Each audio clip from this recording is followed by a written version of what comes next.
Iniciamos con un nuevo episodio de Otra Perspectiva Podcast, un espacio de análisis y reflexión de la política y la actualidad nacional e internacional.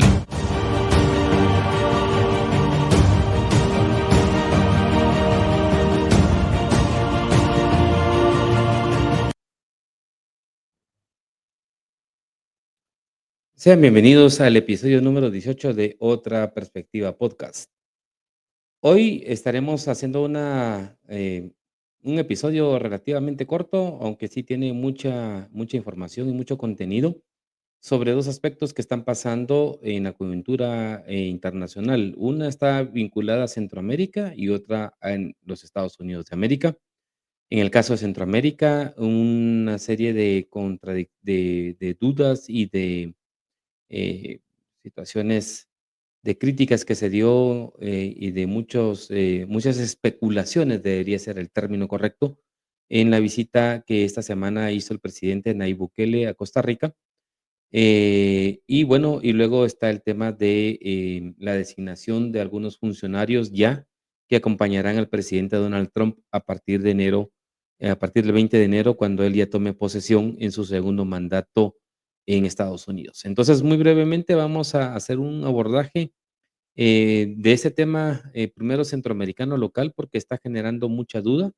Em, Últimamente el presidente Bukele ha estado saliendo, haciendo como una diplomacia sobre el tema de la seguridad en algunos países de América Latina. Recientemente estuvo en Argentina, fue proclamado y vitoreado por parte del Congreso, del Senado argentino y de igual manera por el presidente Milei.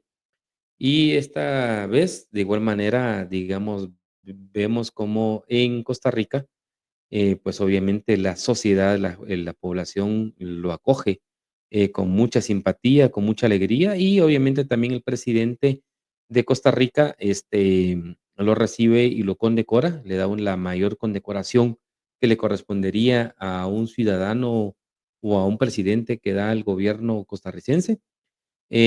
Obviamente sumido en la polémica en dos sentidos. Uno, la Asamblea Legislativa, originalmente también como lo hizo en Argentina, iba a la Asamblea Legislativa a dar un discurso, pero la mayoría de las fuerzas políticas representadas en la Asamblea Legislativa, que es lo que sería aquí el Congreso de la República, manifestaron su rechazo y su oposición a que él pudiera estar, porque algunos inclusive lo consideraron que era un dictador o que su mandato, su segundo mandato, había sido mediante el rompimiento constitucional del Salvador, puesto que él no tenía las condiciones para poder ir a una segunda reelección. Entonces, en ese proceso de discusión y de polémica que se da, surge también un tercer elemento en cuanto al tema de lluvias, y él decide enviar una ayuda humanitaria que iba originalmente destinada a Valencia, pero que el gobierno español lo rechazó y entonces lo remite a Costa Rica. Y la polémica que se armó fue por la presencia de miembros del ejército de El Salvador, cuando ustedes saben que Costa Rica desde 1940 no tiene ejército. Y el cuarto componente que genera especulación, pero que eso pues no, solo lo haré como una mención porque no tenemos mayores elementos de fondo, está relacionado a que hay un tío de Nayib Bukele que ya tiene más de 20 años de vivir en Costa Rica y, que sus primos, porque el tío tiene 4 hijos, que sus primos estuvieron vinculados a la creación de un nuevo partido político de derecha, en el año 2022, y que ese partido quedó suspendido porque la mayoría de los integrantes de esa organización política decidieron apoyar al que hoy es el presidente de Costa Rica. Pero bueno, eso es lo que está en alrededor, pero, ahí también hacen el anuncio de una Liga de Naciones, que es un proyecto que hemos escuchado de que Nayib siempre ha estado tratando de articular una nueva estructura institucional y política en la región centroamericana, pero que esta liga hoy también trasciende un poco más allá de nuestro territorio y que está vinculado un poco también a poder generarle una propuesta al presidente Trump en función al tema de países en vías de desarrollo, dice él, y que solo ha visto el progreso, pero que faltan todavía algunas condiciones para que efectivamente nuestras sociedades tengan una mejor calidad de vida. Escuchemos el anuncio de la Liga de Naciones que hizo ambos presidentes. su homónimo costarricense, Rodrigo Chávez, acordaron este lunes, 11 de noviembre, la creación de la Liga de Naciones. Bukele explicó que la organización busca la prosperidad y convocan a nuevos países. Vamos a sentarnos para invitar a los países que tengan gobiernos que piensen como el nuestro y que quieran llevar a sus ciudadanos lo mejor de la prosperidad, del crecimiento económico, del comercio, de la seguridad, de que no veamos siempre pasar el progreso. Por otra parte, Chávez también se mostró de acuerdo y manifestó que quieren trabajar con el gobierno de Donald Trump. Vamos a empezar con una semilla, El Salvador y Costa Rica. Y vamos a Escuchen esto, escuchen esto. buscar países pequeños para empezar, de mente clara y propósito robusto, seguridad y prosperidad. Y que vamos a empezar a trabajar al punto de que queremos formular propuestas conjuntas al resto del mundo y al nuevo Estados Unidos. Durante esa visita de Estado, el presidente de El Salvador fue condecorado con el máximo honor diplomático, la Orden Nacional Juan Mora Fernández, en el grado Gran Cruz Placa de Oro, por su éxito en la reducción de los niveles de violencia. Ante esto, Bukele no dudó en aconsejar que solo el Estado puede ser violento. Si no aceptan un consejo en el tema de seguridad, tiene que ponerse todos detrás del plan, o no va a funcionar. No hay forma de que un gobierno pueda competir con los incentivos del crimen. Por eso el Estado debe de intervenir y hacer valer su monopolio sobre la violencia. Nadie puede ser violento más que el Estado. Solo para intervenir y mantener la paz. Temas interesantes, el tema del plan de invitar a otros países para el tema de la prosperidad. Países pequeños, señala, marca también una ruta que podría ser distinto a la región centroamericana. Habría que ver si esa invitación se la van a hacer a Guatemala, a Honduras, a Panamá u otros países del Caribe. En un reportaje de prensa en Costa Rica marcaban Singapur como un referente u otros países que es un poquito, bueno, y Singapur, recuérdense que el presidente Chávez estuvo como consultor del Banco Interamericano de Desarrollo y del Fondo Monetario, del Banco Mundial, entiendo yo, fue en Singapur. Bueno, entonces hay como un componente ahí de referencia. Y el otro punto que está marcando es que este planteamiento está vinculado a planteárselo al presidente Trump para que de igual manera permita que los países en vías de desarrollo alcancemos o se alcance el desarrollo y haya mejores condiciones de progreso. Es el segundo elemento. Y el tercer elemento, lo que dice el presidente Bukele en cuanto al tema de las funciones del Estado.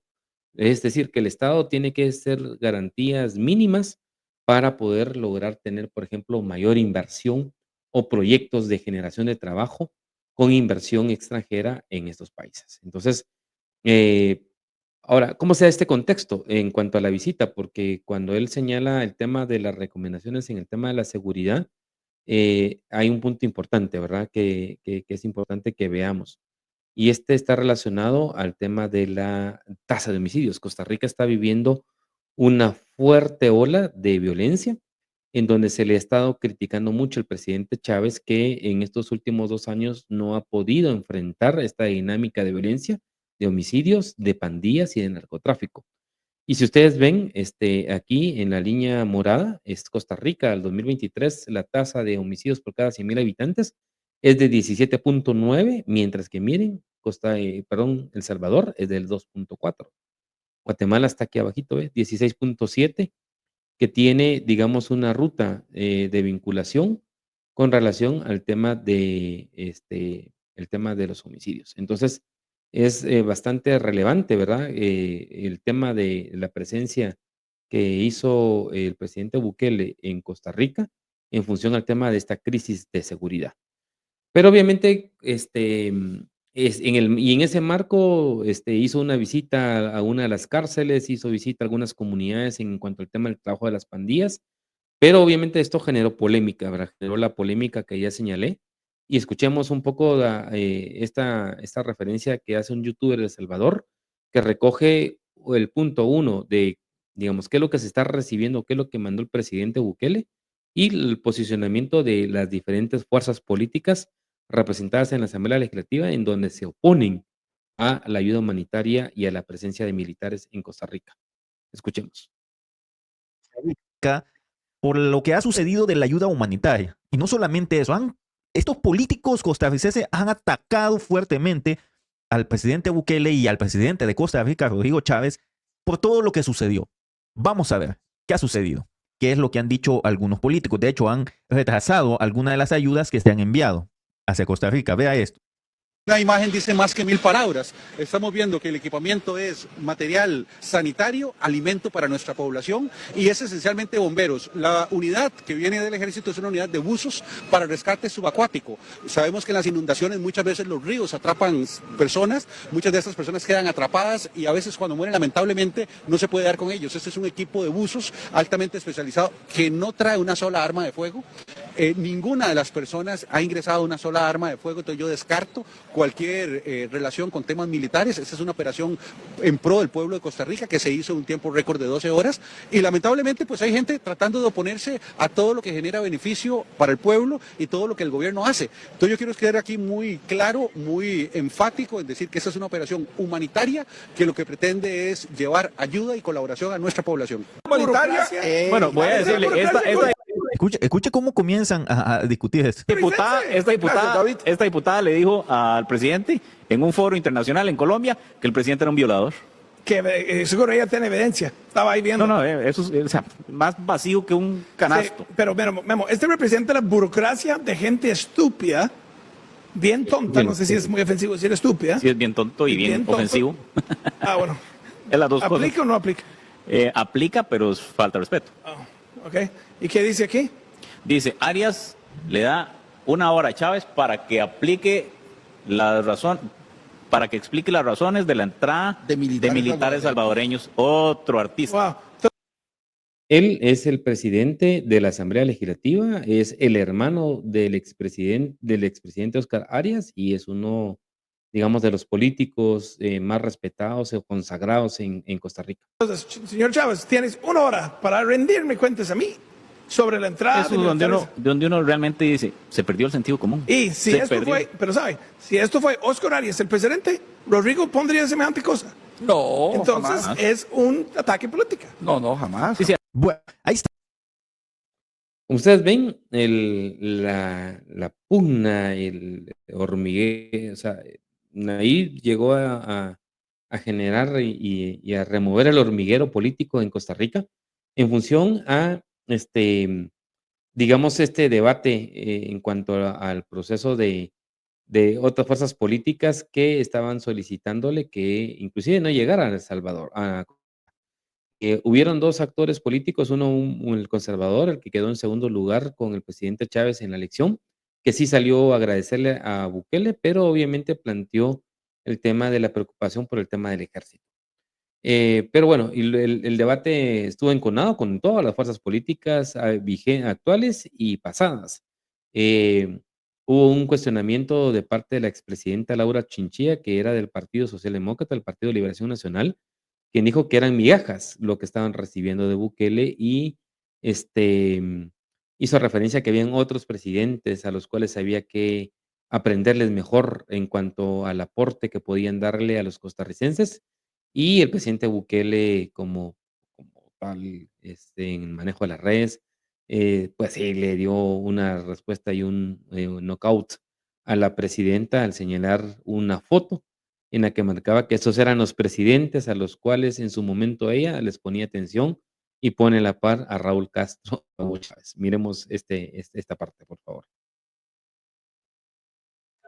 De hecho, que un desorden total que se vive, amigos, en diferentes lugares. Eso se vivió muchas veces en El Salvador. Gracias a Dios tenemos a Bukele. Pero bueno, ahí dice, y la exmandataria manifestó, muchos seguiremos apegados a lo que nos inspiran otros mandatarios que nos han visitado, como el presidente José María Sanguinetti de Uruguay, que refiriéndose a nuestro pueblo dijo, donde hay un costarricense, donde esté, hay libertades. Bueno, ahora, esta fue la señora. Pero el presidente Bukele se quedó callado, pero vean con qué le contestó. Porque el presidente Bukele le dio una pasada tremenda a esta señora, simple y sencillamente con un video, con una foto, perdón. Con una foto. Miren lo que puso el presidente Bukele. Vamos a ponerlo en grande. Ahí está. Ahí está la Laura Chinchilla, que supuestamente dice que Costa Rica se recibe de Bukele las migajas, dice. Y que supuestamente ellos están, ¿ve? ¿Con quiénes reunidos la señora Laura Chinchilla? en su momento con Hugo Chávez y el señor Castro, el hermano de Fidel Castro, ahí está. Esos son los referentes de esta ex mandataria costarricense. Creo que ahí fue genial la respuesta del presidente Bukele. No dijo más texto, más que simplemente una nota en función a lo que la expresidenta estaba refiriéndose. Que ven el Estado de Derecho supuestamente arriba de la seguridad de la gente. Ahí está, amigo. Para que vean, el presidente Bukele la atacó de una sola vez, se la dejó ir sin con patada al hígado. Dice que empezarán los hermanos cubanos, dice el Grande Mulato, y Venezuela.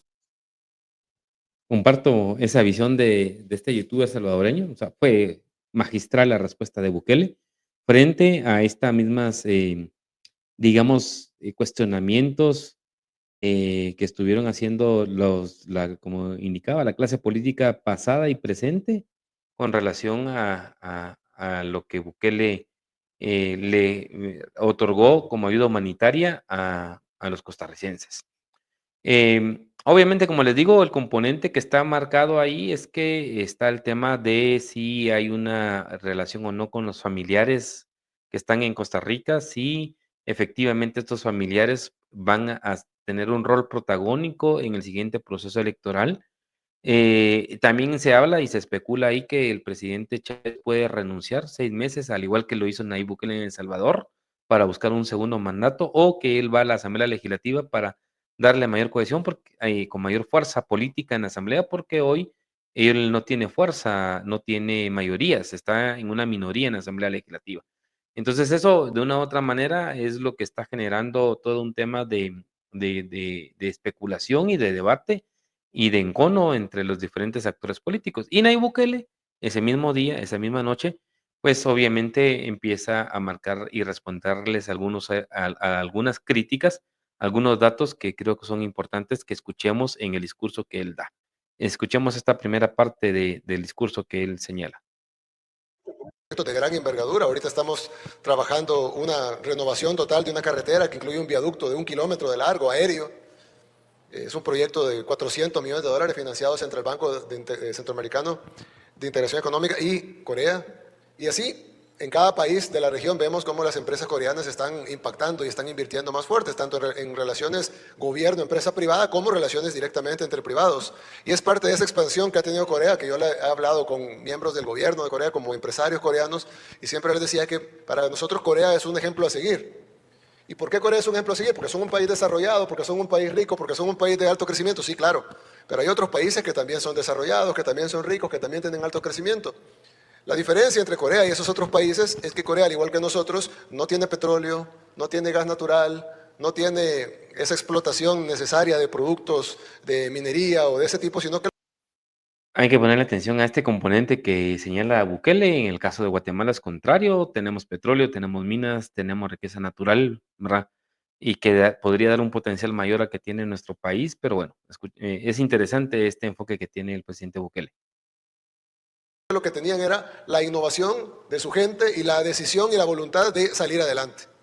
Y pasaron de ser un país en vías de desarrollo a ser un país del primer mundo.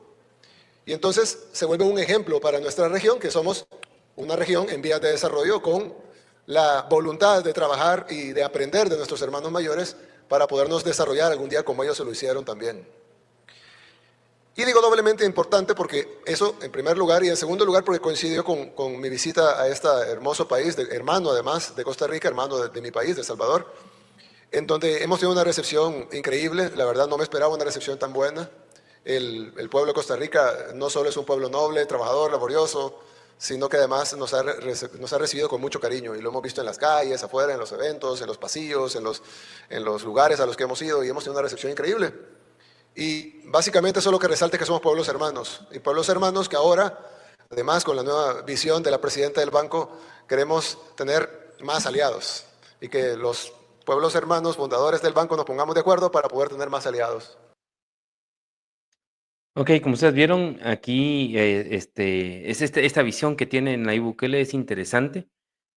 Marca el tema de la innovación, la educación como un componente de desarrollo para lo que le corresponde a El Salvador. Marca el tema de aliados, nuevos aliados en la parte económica de inversiones, que también tiene que ver mucho con el tema del anuncio de esta Liga de Naciones.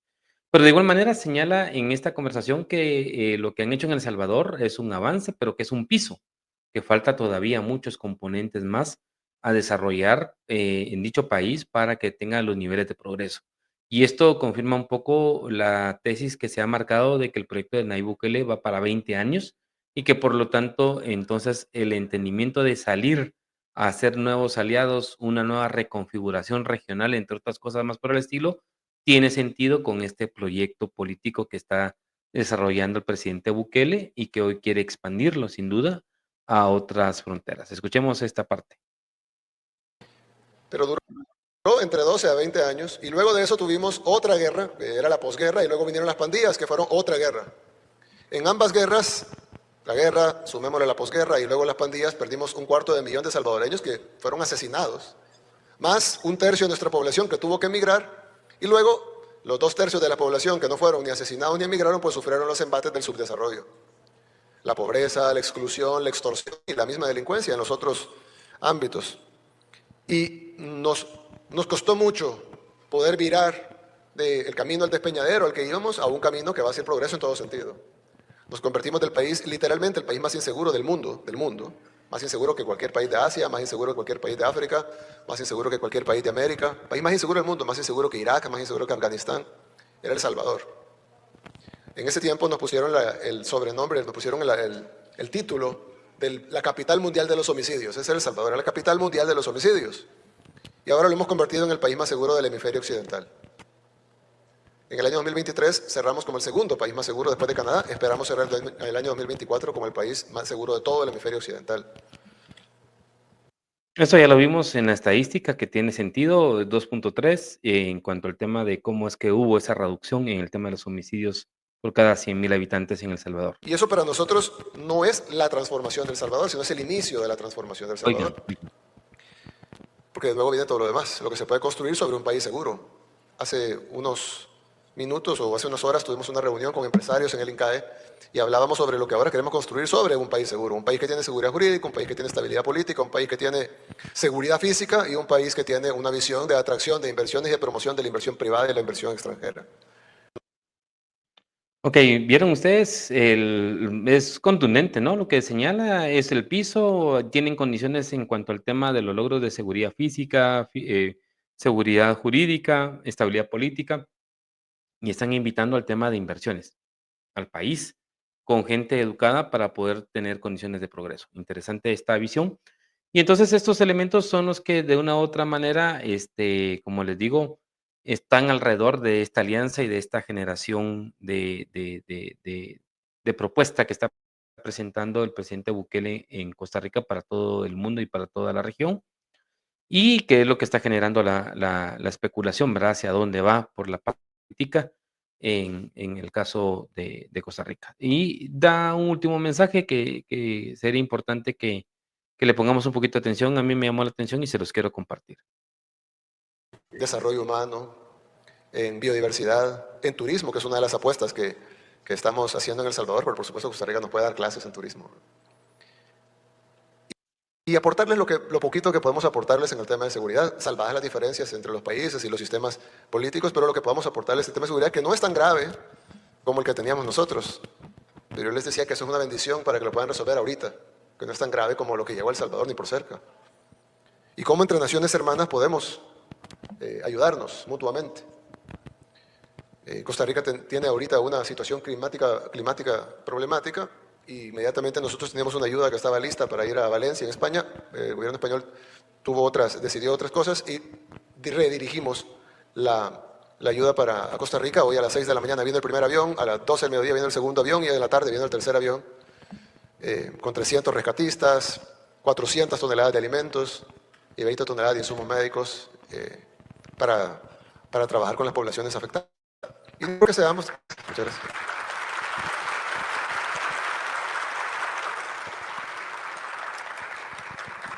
Y obviamente no es porque seamos un país rico. Y alguien puede decir, bueno, pero El Salvador tiene necesidades, ¿por qué no mejor no ocupa ese dinero y lo invierte en su país? No, es que sí estamos invirtiendo en nuestro país. Y lo que nos hemos dado cuenta además es de que cuando ayudamos a otro país, vienen bendiciones para el nuestro. Inmediatamente. Nosotros enviamos una misión de rescate a Turquía para los terremotos e inmediatamente vinieron grandísimas bendiciones para nuestro país. Los que no creen en Dios lo pueden ver como una especie de... Bueno, vimos el componente que le responde y obviamente el mensaje que le da a toda esa clase política que argumentó una serie de valoraciones y de ideas en cuanto al tema del por qué y la ayuda y cómo, pues básicamente se lo responde el presidente ahí, ¿verdad? Se da la ayuda porque se quiere y tiene un efecto para el país. Entonces, más respuesta contundente no pudo haber dado el presidente.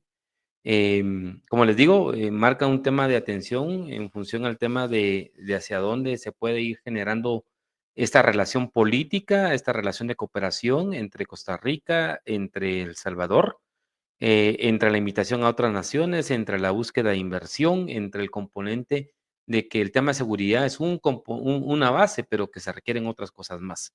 La continuidad de esos proyectos políticos. Interesante. Y hay que estar atentos. Aquí en Guatemala, digamos, ya estamos a un año de que se inicie el proceso preelectoral. Miren ese fenómeno interesante de la familia de él en Costa Rica. No sé si eso podría suceder en Guatemala. La referencia de esa relación también que hay unos actores cercanos a Nayib Bukele en Guatemala. Habría que ponerle atención a esa dinámica, a ver si no nos apareciera por ahí alguna sorpresa a alguien que esté vinculado al políticamente y que a partir de ahí quiera representar ese proyecto en nuestro país o como al igual en el caso de Honduras u otros. Entonces, creo que es importante que estos puntos no se dejen ahí como olvidados en el tintero. Está pasando en la realidad, está pasando en Centroamérica, en la región, y es importante que se puede considerar. Así que por ahí daría agotado ese primer tema y en el segundo tema que vamos a pasar a hablar está relacionado al tema de los nombramientos de las personas que van a acompañar esta segunda administración del presidente Trump, particularmente en la medición de los nombres y el récord histórico y político de dónde vienen estos actores políticos que van a hacer gobierno con él y si efectivamente las promesas que él planteó en la campaña se van a convertir en realidad y qué efecto puede dar en el país. Vamos a analizar posteriormente en otro episodio el territorio y qué pasó en función al tema de lo que habíamos conversado con nuestro invitado Jorge Ceballos, en donde los estados Péndulo, Pensilvania, Georgia eran los referentes, pero al final de cuentas terminó siendo una diferencia de más de 4 o 5 puntos. Wisconsin fue la sorpresa y fue completamente republicano, al igual que Arizona. Pero bueno, eso lo vamos a analizar en otro episodio. Hoy lo que queremos ver en esta segunda parte son los nombres de esos actores a los cuales hay que ponerle atención y que desde la lógica de quiénes son y en las vísperas, creo yo que las autoridades del gobierno de Guatemala deberían de tener sí ya un panorama de luz amarilla y luz roja para poder determinar también qué planteamiento y qué propuesta le van a hacer a esta nueva administración del presidente Trump. Así que escuchemos estos videos, por favor.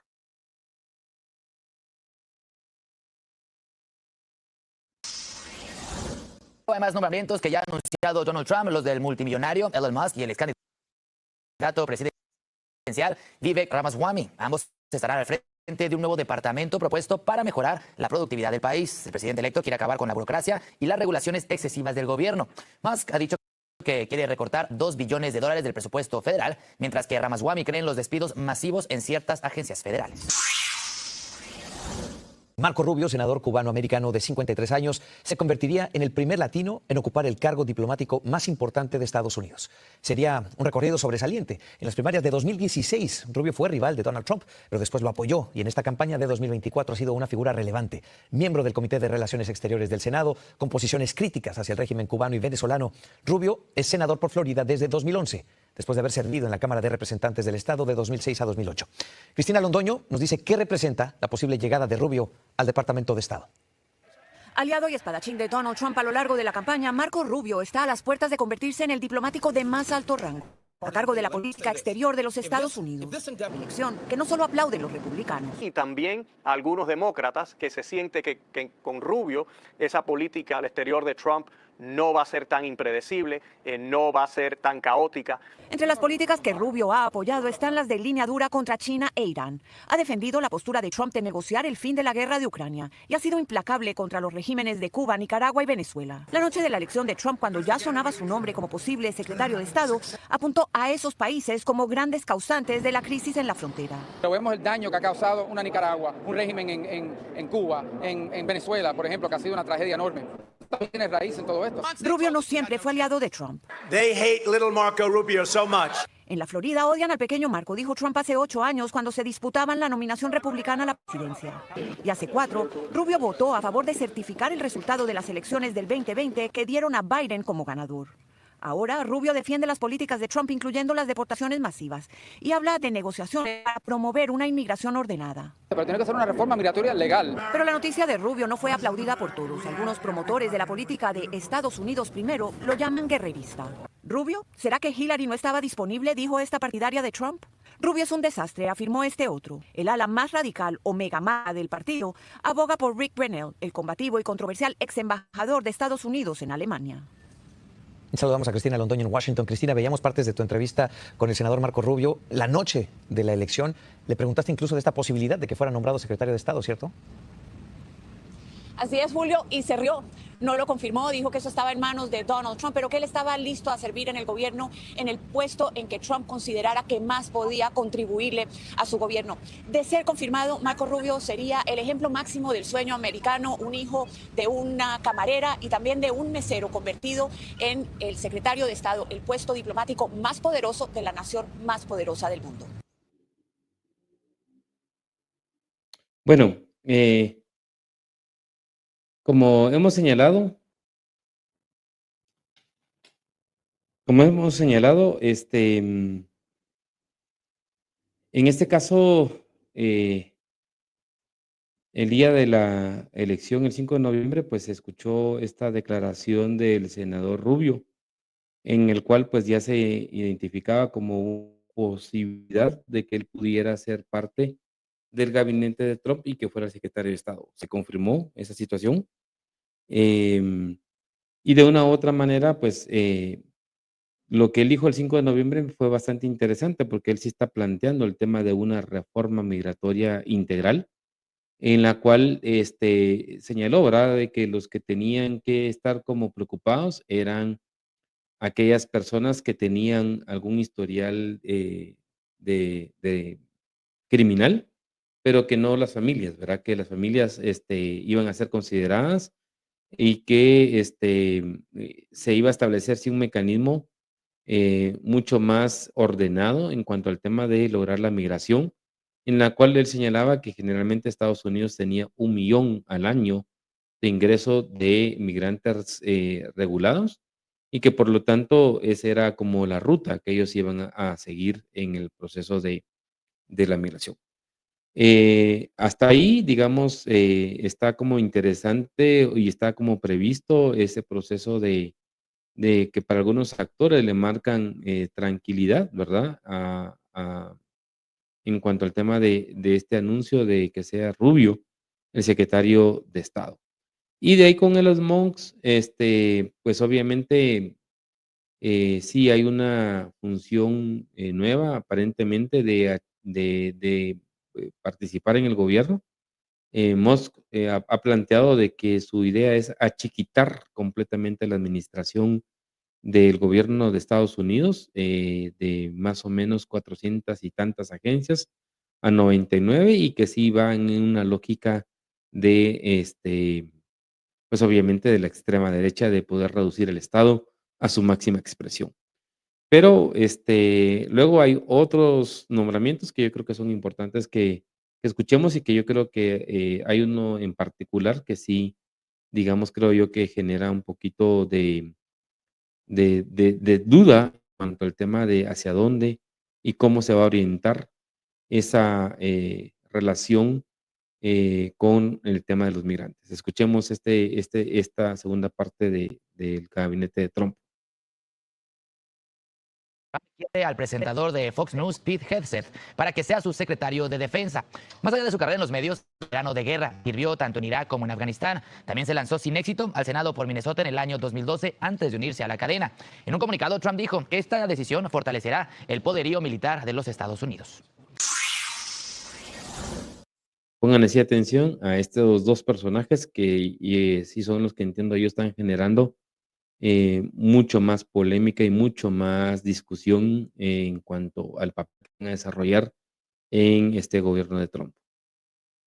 La maquinaria para volver a la Casa Blanca se mueve a toda velocidad. Hoy Donald Trump anunció nombramientos clave en su nuevo gobierno. Thomas Homan para el control de la frontera, Stephen Miller, jefe adjunto de gabinete, Ellie Stefanik, embajadora de la ONU, el congresista Lee Zeldin en la Agencia de Protección Ambiental y Susie Wiles, anunciada ya la semana pasada como jefa de gabinete. Y nos vamos a detener en Thomas Homan. Él será el zar de la frontera.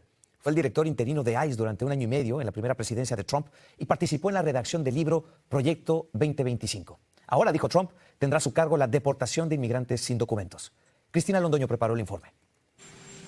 Tom Homan y Stephen Miller evocan las políticas migratorias más duras de la primera administración Trump. Homan, nombrado zar de la frontera, estuvo a cargo de ICE durante 1 año y medio y lideró el Departamento de Inmigración y Aduanas durante la separación de casi 5,000 niños de sus padres. Is there a way to carry out mass deportation without separating families?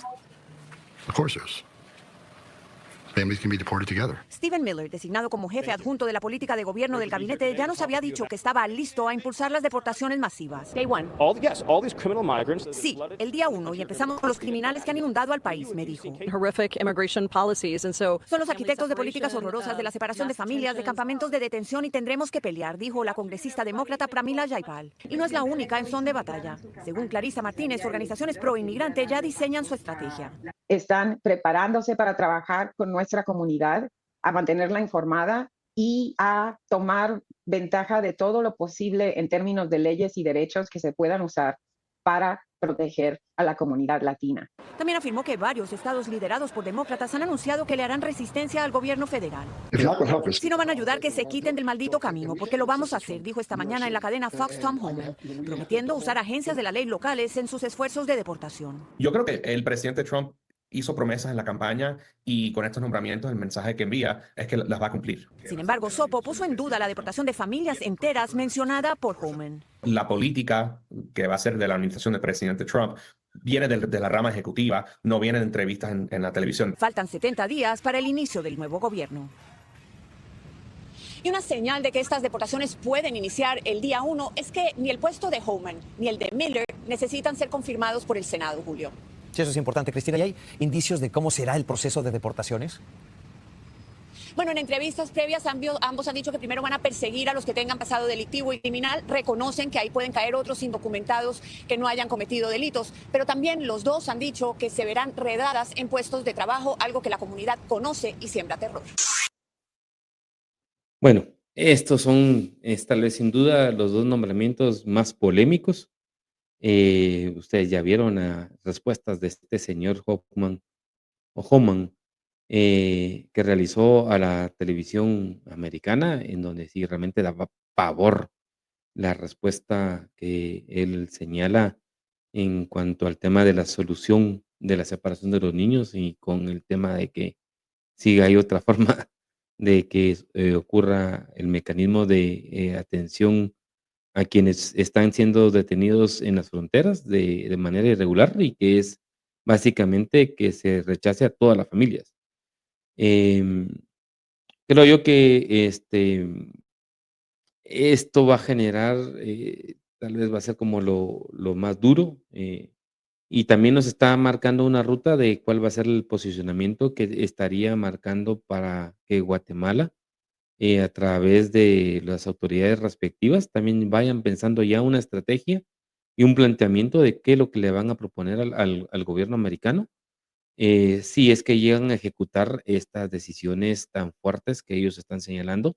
Inclusive ya vieron, ¿verdad?, que este comisionado está marcando también que todos aquellos gobernadores de los estados santuario que, digamos, tienen una posición más proinmigrante, si no van a colaborar, pues básicamente van a actuar con las fuerzas federales para lograr el cometido que ellos están proponiendo. Entonces sí, creo yo que eso es un tema de mucha preocupación y sobre todo por lo que se mencionaba en la parte final de que tanto el nombramiento de estos dos funcionarios no pasa por el Congreso y por lo tanto por una confirmación, sino que es directamente una orden ejecutiva, en este caso de Trump, ya estando ya él investido como nuevamente presidente de los Estados Unidos. Entonces es importante que esto le pongamos bastante atención porque creo yo que sí, levanta un poquito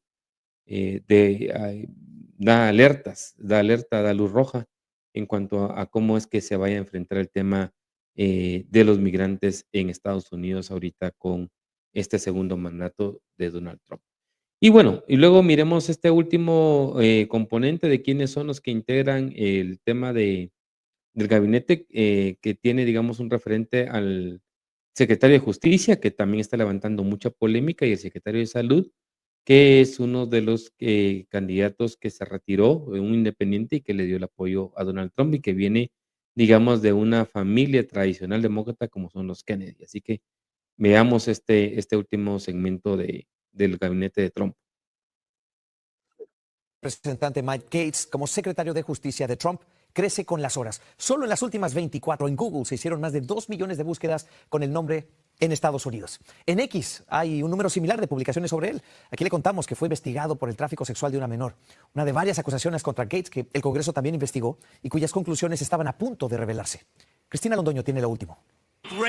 El remesón político por el escogido de Donald Trump para liderar el Departamento de Justicia sacude a Washington. De ser confirmado, Matt Gaetz quedaría a cargo del departamento que lo investigó a él y decidió no presentarle cargos por el tráfico sexual de una menor de 17 años. Gaetz ha insistido en su inocencia, pero sus ataques a ese y otros departamentos del gobierno han sido extremos. Either get this government back on our side or we defund and get rid of, abolish the FBI, CDC, ATF, DOJ, every last one of them if they do not come to heel. Al nombrarlo, Trump lo llamó un abogado profundamente dotado y tenaz y aseguró que extirpará la corrupción sistémica del Departamento de Justicia, al que Trump llama politizado por las investigaciones y juicios que inició en su contra. Hoy se hizo oficial la renuncia de Gaetz a la Cámara Baja, frenando por ahora la publicación del resultado de una investigación bipartidista del Comité de Ética que incluye señalamientos por conducta sexual inapropiada, uso de drogas ilícitas, privilegios y favores a conocidos y amigos, obstrucción de investigación sobre su conducta. Sin embargo, esta misma tarde, senadores demócratas y también republicanos se movieron para exigir que esa investigación sea hecha pública. I can name between 5 and 10 Republicans who are seriously considering voting against this nomination and insisting that there be a vote. Insisten que haya voto porque Trump y miembros de su equipo estudian la posibilidad de ampararse en un artículo de la Constitución que le permitiría hacer nombramientos temporales cuando el Senado no está en sesión, para evitar así la posibilidad de que sus nominados más controversiales no sean confirmados por el Senado de mayoría republicana. Defensores de Trump insisten en que él está haciendo lo que prometió en campaña. Que no soy fanático de Matt Gaetz, nunca voy a ser fanático de Matt Gaetz. Yo apoyar al presidente porque esa es la persona que él cree que va a ser fiel a él y también va a hacer los cambios que él desea en el departamento. Dice que Trump está dejando claro que está en son de cambio. Y esta tarde otra nominación controversial, pero no es sorpresa. Se trata de Robert Kennedy Jr., nombrado por Trump para la Secretaría de Salud y Servicios Humanos. Él dice que va a luchar contra la diabetes, la